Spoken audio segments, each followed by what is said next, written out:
지금도 시작이거든요, 공부죠. 네. 그래서 앞으로 2026년, 2027년, 2028년까지는 집값이 올해 오를까요? 올해 오릅니다. 내년도 오를까요? 더 오릅니다. 후년도 오를까요? 예, 2028년까지는 집값이 떨어질 가능성이 굉장히 적다라는 거예요. 공급이 그만큼 적기 때문에 그런 거고요. 1월 중순 정도에 이제 공급 대책을 다시 한번 내겠다라고 이제 예고가 됐는데 그때는 이제 수요 억제보다는 이제 공급 위주로 이제 좀 나올 것 같은데요. 그 정부 입장에서도 어려운 게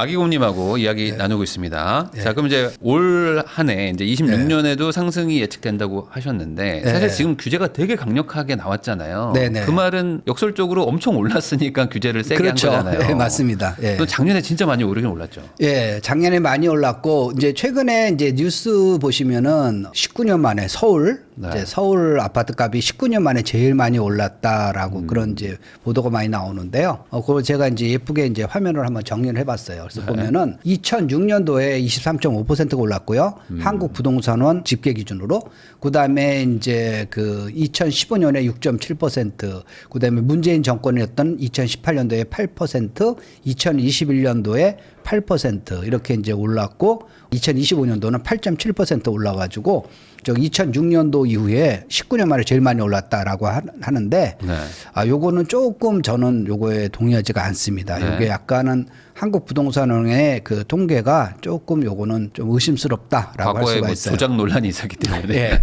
그래서 이제 우리가 이제 그 KB 국민은행을 한번 볼게요. 그래서 KB 국민은행을 한번 보면은요. 아이고, 여기서 보면은 완전 차이 나네. 예, 11.3%. 그러니까 한국 부동산원이 아까 8.7%라는데 11.3% 올랐으니까 KB국민에서 더 많이 올랐다고 보는데 문제는 뭐냐면은 이 문재인 정권 때 8%. 특히 2020년에는 3%밖에 오르지 않았다 그랬잖아요. 많이 올랐는데 저때. 근데 KB국민에서는 13.1% 올랐다는 거고요. KB국민은행 기준으로 보게 되면은 우리가 19년 만에 제일 많이 오른 건 아니고 19년 만에 네 번째로 많이 올랐다라고 할 수가 있습니다. 그러면 지금 현재 보면 이 부분이 문제인 거죠. 그러니까 이 부분이 문제가 아니라 이 부분이 너무 작게 잡혀서 그런 거 아닌가라고 할 수가 있습니다. 그러면은 또 이런 논리가 있을 수 있잖아요. 그거는 KB국민은행 입장에서 보니까 지금 이게 틀렸다고 그런 거지. 이게 맞고 KB국민은행 자료가 틀린 거 아닙니까? 이렇게 그런 반론이 있을 수가 있는데 그때 공시가 오른 걸 한번 보시라는 거죠. 공시가가 예를 들어서 서울 집값이 그때 3%밖에 오르지 않았으면은 공시가가 3% 오른다는 얘기가 아니에요. 그럼 3%밖에 오르지 않았으면 이럴 때보다 공시가가 적게 올랐어야 되잖아요. 그렇죠. 근데 공시가 그때 엄청 많이 올랐거든요. 그러니까 약간 코믹하게 표현하게 되면은 이거 발표할 때는 집값 오를 때 발표할 때는 안 올랐어요. 서울집가 안 올랐어요. 서울집가 안 올랐어요. 그러다가 이제 공시가 나올 때는 서울집가 올랐네요. 그럼 세금 더 내야 되네요. 이렇게 한국 부동산에서 얘기했다는 거예요. 그러니까 그게 자체가 코미디죠, 코미디. 맞습니다. 그러니까 뭐 조작이나 통계 조작에 이런 걸 떠나가지고 논리가 앞뒤가 안 맞는 그런 거를 과거에 했었다. 그러니까 지금 현재 보면은 이제 현 정부 입장에서는 억울한 거죠. 우리 지금 1등 아닌데 네 번째인데라고 하는 건데 지금 그래서 사실 지금 작년에 너무 많이 오른 건 아니고 문제 아까 10% 이상 올랐으니까 이제 급등수익은 많이 오른 건데 과거에 비해서 너무 그건 한 건 아니다라고. 근데 이거는 뭐 감사원에서 통계가 좀 문제가 있다라고 말을 했기 때문에 이건 뭐 논란이라기보다는 어쨌든 뭐 정부의 공식 발표가 있었고요. 그럼 이제 여기서 이제 아마 궁금해 하실 것들은 저 11.3에서 더 올라가냐, 이제 과거 같은 진짜 또 폭등기가 오냐, 이런 거에 대한 걱정들을 하시는 것 같은데 올 한 해 정말 작년만큼의 저런 상승세가 또 나올 거라고 보십니까? 저는 이거 이상 오를 거로 봐요. 이거 이상 오른다. 그러면 또 이제 욕을 하시는 분들이 많겠죠. 야, 지금 가격이 얼마인데? 야, 이렇게 올라니 더 오르냐라는데 그게 참 이제 좀 어떻게 보면 이제 가슴 아픈 일인데 경제가 의지만 되는 것 같고 아니고 거기서 보면은 많은 지표가 이제 상승을 말씀드린 거고요. 그중에서 가장 강력한 지표가 공급 부족이거든요.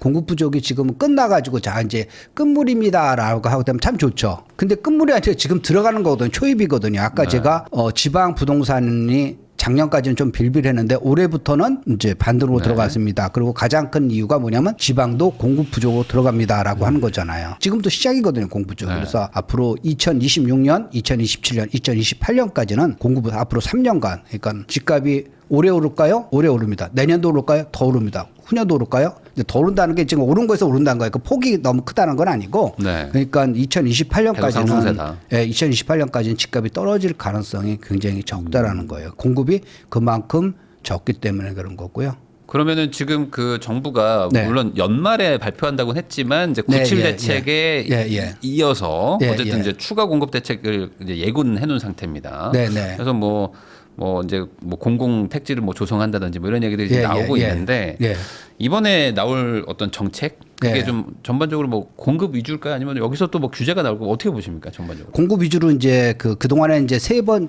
현 정부 기준으로 두 번의 이제 수요 억제책이 나온 거고요. 네. 수요 억제책이 나온 거고 이제 97 대책은 이제 공급 대책이었는데 1월 중순 정도에 이제 공급 대책을 다시 한번 내겠다라고 이제 예고가 됐는데 그때는 이제 수요 억제보다는 이제 공급 위주로 이제 좀 나올 것 같은데요. 그게 어려운 게 이제 그 정부 입장에서도 어려운 게 공급이라는 게 지금 시작한다 하더라도 아까 빵 찍어내는 게 아니라 그랬잖아요. 집을 짓는 거는 아파트 기준으로 해가지고는 최소한 3년이거든요. 네. 3년이기 때문에 지금부터 열심히 우리가 하겠습니다라고 하더라도 2029년 이후에 그 입주가 되는 거지 2028년 이전에 입주할 수 있는 방법은 없습니다. 우리가 집을 수입할 수 있는 게 아니잖아요. 그러니까 어떤 방법을 치더라도 2028년까지의 공급 부족은 막을 수가 없는데 다만 이걸 갖다가 막으면 어떻게 하느냐면은 이제 정부에서 생각하는 게 아마 이걸 거예요. 그러면 아파트는 이제 우리 못 져. 아파트는 포기하고 그러면 빌라나 왕창 져가지고 이제 아파트 못 가는 분들한테나 그분들한테나 조금 이렇게 신축을 공급하겠다. 예. 그 우리가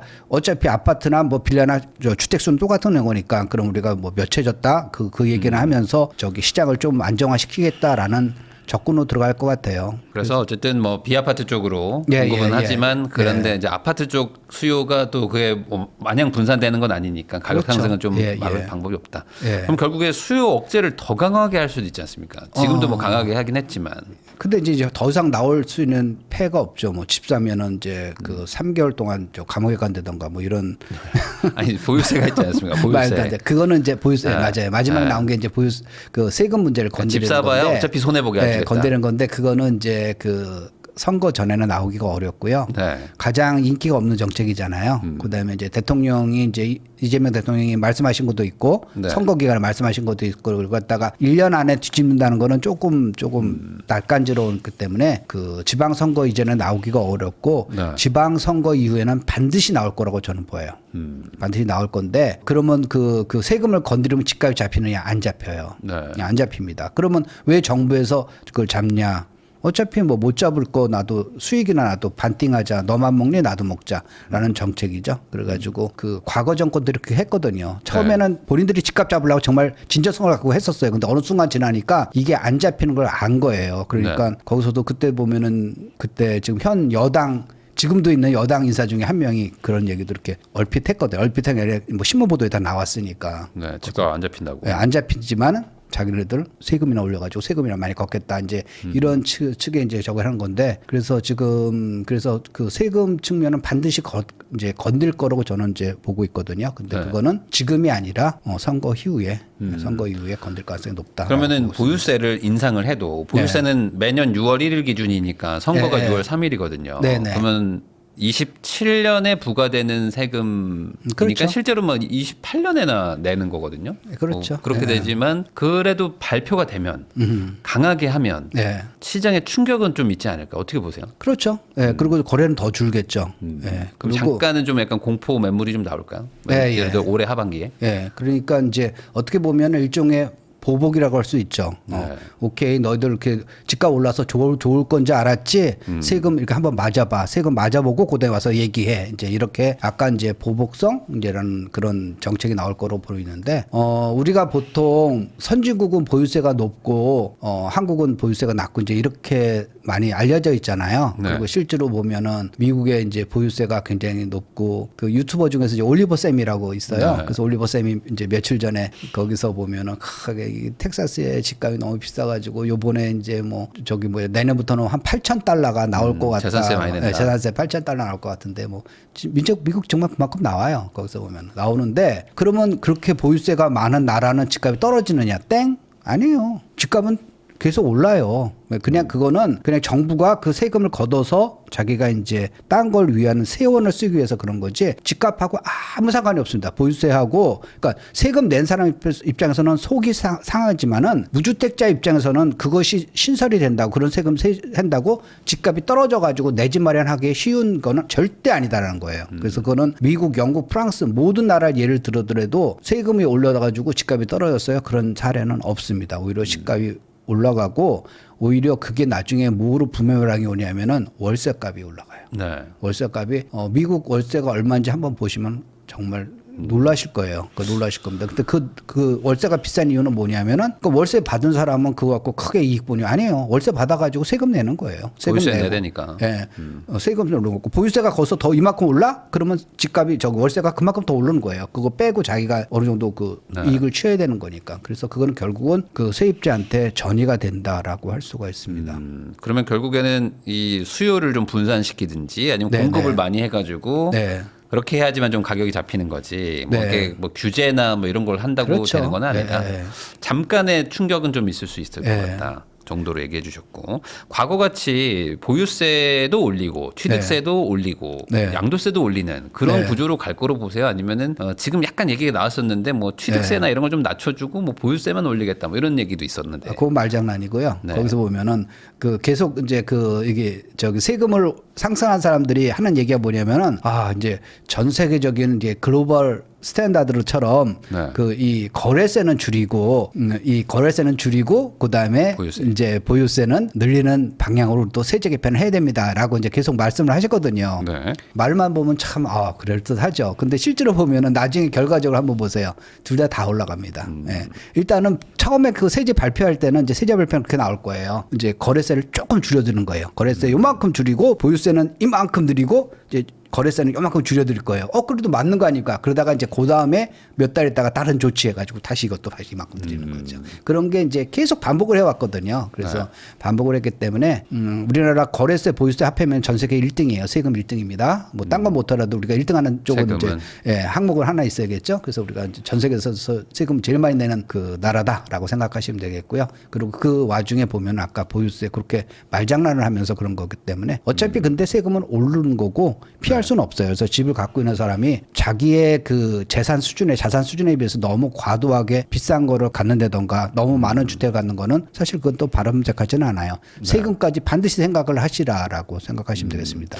그러면은 또 하나 얘기 나왔던 게 다주택자들을 이제 주택 개수가 많으면 이제 세율이 높았는데 야 이건 조금 문제가 많다 해서 여당에서도 얘기가 나온 거예요. 그러니까 총 가액으로 세금을 내야지 한 채 가지고 있으면 깎아주는 거 이거 안 된다. 이 여론도 좀 강하거든요. 이번에 약간 그렇게 좀 될 거로 보세요. 어떻게 보세요? 그게 이제 아주 옛날부터 이제 했던 논리거든요. 나왔던 이제 논쟁이거든요. 그러니까 똑같은 자산인데 이래서 똑같이 10억인데 한 채를 갖고 있는 거하고 또는 뭐 5억짜리 2개 하는 거 또는 뭐 2억짜리 5개 하는 거하고 저 세금이 다주택자가 더 많이 내는 건 좀 불합리하지 않느냐라고 하는 건데요. 그거는 이제 조금 완화할 수는 있겠죠. 물론 이제 지방 분들의 이제 불만을 저기해서 좀 없앨 수 있는데 그게 왜 하나 갖고 있는 게 세금이 적으냐 하면은요. 하나 갖고 있는 사람 입장에서 보면 그게 이제 예를 들어서 5억에서 10억 됐잖아요. 5억에서 10억 만든 건 자기가 만든 게 아니고 시장이 올린 거란 말이에요. 그러니까 본인의 의지와 상관없이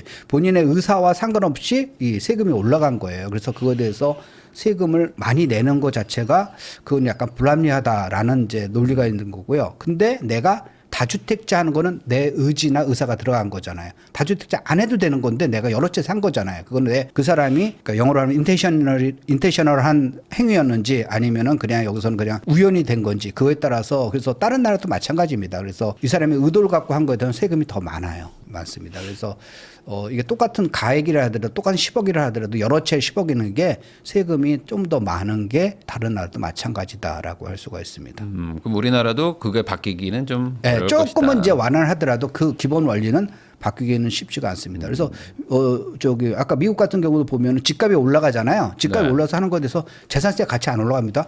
5억이었다가 집값이 5억이었다가 10억 됐어요. 재산세가 2배 늘어나요? 아니요. 그런 거 절대 없어요. 미국 그렇지 않습니다. 조금만 올라가요. 네. 그래서 그렇게 그거는 이제 기본 원리가 지금 그 사람 개인이 올린 게 아니지 않습니까? 이런 논리가 이제 바닥에 깔려 있기 때문에 그런 세율이 이제 정해지는 거죠. 그러면 이제 아기곰님 말씀을 들어보면은 뭐 증세는 이제 약간 필연적으로 갈 건데 그렇죠. 그게 뭐 네. 약간의 충격은 줄 수 있지만 결국에 네. 다시 또 집값을 올리는 효과가 날 것이다. 결국에 그렇죠. 이제 문제 본질이 해결이 안 된다. 네. 이 얘기를 네. 해주셨는데 네. 그러면 지금 결국에 어쨌든 또 새해니까 네. 26년도도 부동산 가지고 또 뭐 이렇게 계속 또 얘기 많이 나올 텐데 네. 그렇죠. 정부가 정책을 어떤 식으로 가야 된다 뭐 이런 걸 좀 제안을 해주실 수 있는 게 있을까요? 아니면 최소한 이런 방향으로 가야 된다?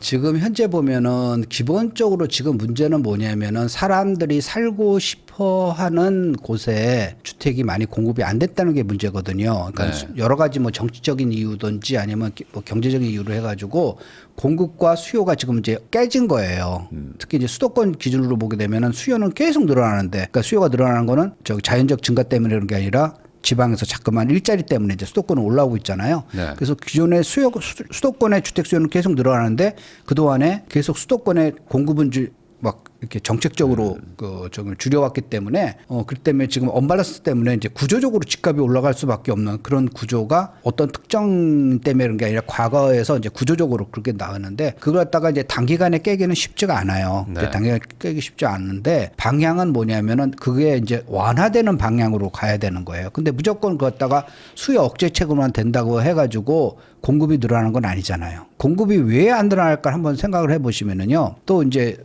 이게 아까 2026년부터 사실은 2025년부터 수도권은 2025년부터 공급 부족이었어요. 2025년, 2026년, 2027년, 2028년까지 공급 부족이라고 제가 말씀드렸잖아요. 그 이유는 뭐냐면 과거에 2022년 이후에 착공이 줄었기 때문에 그렇습니다. 네. 아파트 기준으로 2022년, 2023년, 2024년, 2025년 이렇게 4개 년도에 착공이 과거 착공보다 굉장히 줄었어요. 예, 거의 뭐 반토막 수준까지 이제 반토막 수준 가까이까지 이제 줄었는데요. 특히 이제 2023년하고 이제 2025년에 이제 반토막 수준 이상으로 줄었는데 그렇게 줄은 이유가 뭘까요?라고 하게 되면은 인허가를 안 내줘서 늘어난 게 아니에요. 인허가를 안 넣은 게 아니라 건설사들이 집을 짓지 않는 거예요. 그럼 건설사들이 왜 집을 안 짓습니까? 아니 잘 팔리면 집 짓지. 안 팔리니까 집이 준 거예요. 저기 짓지 않는 거예요. 그러니까 2022년부터 주택 시장이 확 침체됐잖아요. 그러니까 건설사 입장에서는 이걸 지어봤자 미분양 날 가능성이 높아. 또는 나는 지려고 하더라도 금융사에서 프로젝트 파이낸싱을 안 해줘. 그래서 못 짓는 거예요. 그래서 2022년부터 그래서 공급이 줄어드는 겁니다. 부동산 시장 갖다가 억제시키면은 어떻게 되냐면 집값이 못 올라가 억제시키면은 사람들이 집을 안 져요. 예, 그러니까 어차피 그게 집값을 어떤 방향으로 몰고 가기가 굉장히 어렵다는 겁니다. 가격을 낮춰? 그러면 사람들이 앉아? 그래가지고 집값 상승 압력이 훨씬 높아지는 거거든요. 그러니까 좀 놔둬야 돼요. 시장을 좀 놔둬가지고 처음에는 그 막 혼란이 있겠죠. 과거에 하도 막 이렇게 막 뭉쳐가지고 지금 정부에서도 컨트롤할 수 없는 이제 괴물이 돼 버렸는데 시장이 좀 놔두면은 얘가 워워워 하게 되면 이제 시장이 좀 더 이제 컨트롤할 수 있는 그런 상황으로 올 거예요. 그래서 조금 인내를 갖고 조금 기다려야 된다라고 할 수가 있습니다. 그러면 결국에 이제 수요에 사실 집중하는 게 지금의 한국의 정책이었는데 그게 아니라 그냥 공급만 신경 쓰고 그렇죠.